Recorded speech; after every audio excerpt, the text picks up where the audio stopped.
JEE main 2019 के इस question को गौर से देखिए स्टूडेंट्स। 90% बच्चों को ऐसा लगता है कि बेरिलियम से बोरॉन की तरफ जाते हैं तो जेड इफेक्टिव इंक्रीज होता है, जिससे आयनाइजेशन एनर्जी भी इंक्रीज होती है। और अगर आपको भी ऐसा लगता है तो आप एनटीए के क्लासिकल ड्राफ्ट में फंस चुके हैं, क्योंकि लेफ्ट से राइट जेड इफेक्टिव तो इंक्रीज करता है लेकिन फर्स्ट आयनाइजेशन एनर्जी डिक्रीज करती है। आइए हम इन दोनों के पर्टिकुलर केस के लिए इस ट्रैप को डिकोड करते हैं। क्वेश्चन इस तरीके से है, in comparison to boron to beryllium has, चार ऑप्शन है हमें बताने हैं। तो अब देखिए कि जब हम बेरिलियम से बोरॉन की तरफ जाएंगे तो लेफ्ट से राइट जाने पर जेड इफेक्टिव, या जिसको हम न्यूक्लियर चार्ज बोलते हैं, वो न्यूक्लियर चार्ज तो इंक्रीज करेगी, ये तो डेफिनेट है। यानी हम कह सकते हैं कि beryllium has lesser nuclear charge, nuclear charge, ठीक है, लेसर न्यूक्लियर चार्ज।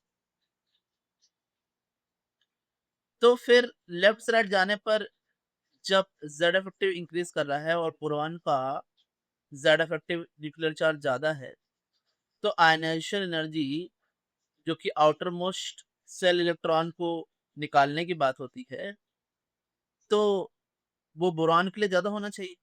लेकिन यहाँ एक ट्विस्ट है, एक्सपेक्टेड तो है कि लेफ्ट से राइट जाने पर आई इंक्रीज हो और इसके लिए मैक्सिमम हो, फिलहाल इसके लिए मिनिमम हो, ऐसा होना चाहिए इन दोनों के केस में। लेकिन अभी होता ऐसा है कि जो बेरिलियम है हमारा, है ना, जो बेरिलियम है इसका इलेक्ट्रॉनिक कन्फिग्रेशन है 1s2 2s2, एंड बोरॉन का है 1s2 2s2 एंड 2b1। अब समझना ये है कि यहाँ जो ये इलेक्ट्रॉन है ये आइसोलेटेड पड़ा है और यहाँ जो इलेक्ट्रॉन है ये इलेक्ट्रॉन पेयर्ड है।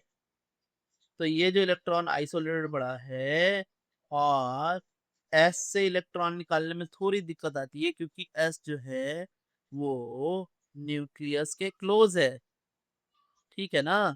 तो ये आइसोलेटेड पड़ा इलेक्ट्रॉन जो कि थोड़ा न्यूक्लियस से दूर है, ये इजिली निकाला जाता है। So first I E for beryllium is greater than boron.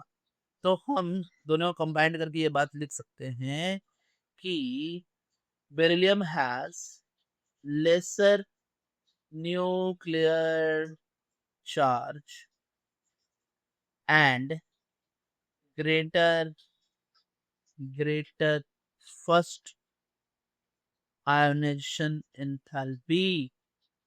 यानी फाइनल आंसर है हमारा ए। ए है हमारा final answer. So stay tuned student.